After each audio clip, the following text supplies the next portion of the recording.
فرهنگ و سنت نذری دادن صرفاً مخصوص طبقه عادی مردم نبوده و جالبه بدونین ناصرالدین شاه هم نذری میداده.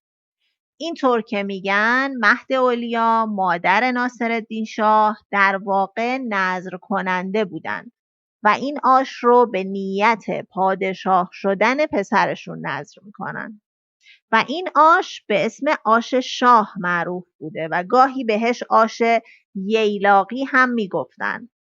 این آش سالی یک بار توی روز اربعین یعنی 40مین روز از شهادت امام حسین در حیات قصر با نظارت مستقیم شخص ناصرالدین شاه طبخ می شده و بسیاری از آدمهای مهم مملکتی هم توی این مراسم حضور داشتن.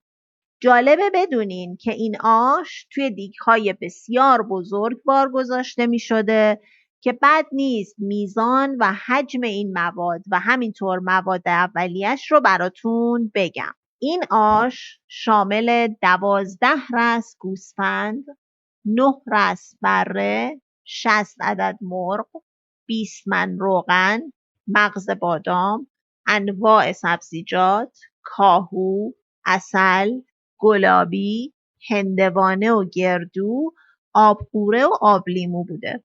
راستش رو بخواین با شنیدن این مواد اولیه من اصلاً تمایلی ندارم که بدونم اون آش چه طعمی داره. شما رو نمیدونم.